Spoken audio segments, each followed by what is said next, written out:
Angel Carrillo here. I'm just trying to go to bed. As you can see, I'm heading the bed off of my dog. And there he is, right there. Sorry, Ross, I know it looks weird. I'm just trying to show you that this is what you look like. Okay, something tells me he's aware I'm watching. The point is,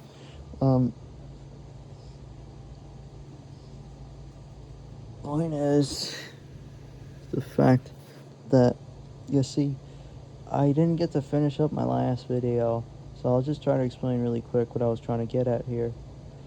So, the whole thing is that in life, sometimes we come up against battles. Sometimes these battles seem to be quite stubborn, they don't move, but the reason why they don't move is because the stone moves by itself, see? They're autonomous, and they...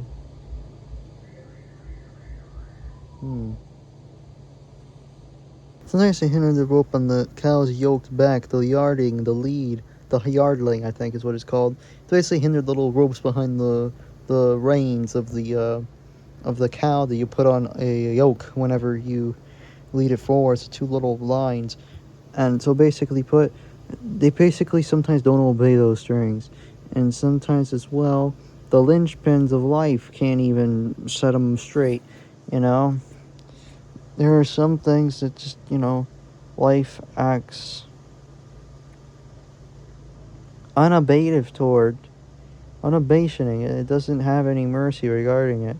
And it just keeps on belittling and, battering and just keeps on berating you forever and, on and on. And that's what it feels like.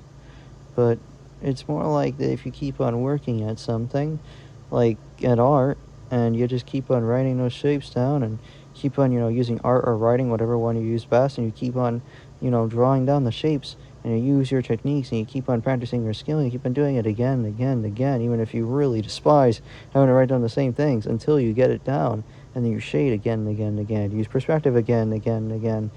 Eventually you get it down. I think it's not like God allows us to move the stone. Things when he provides the increase and he produces it. It's produced in our lives for his glory. He became himself, proliferate himself through us, will glorify himself. He's going to elevate himself in us in our life story. That sometimes he can sometimes move it himself, but it's more like he does it through action. So it might just be that he technically does it through our actions, but it's not actually our actions causing the movement. It's just that we have to move the stone in faith. So that's what causes life things to move sometimes, even when it seems very hard.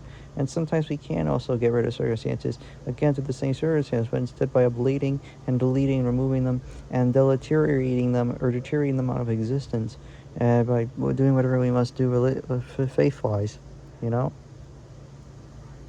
And even by stifling sin, and even by, how do I say this, by whittling down and sanding down and coursing and abrading at uneven places, and abrading and roughing down, like raising down uneven places. I forgot the exact word scripture uses, but by sanding down the uneven places, that is exactly what it is.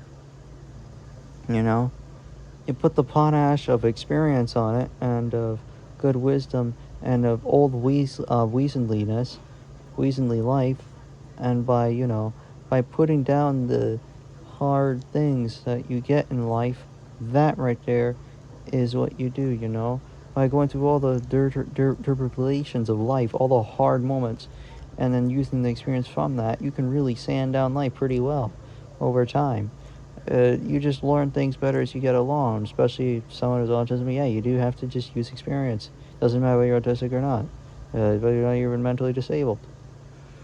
That's the first good lesson of this thing. If you want, I can also keep on going, but I think I'll make the rest of this separate video.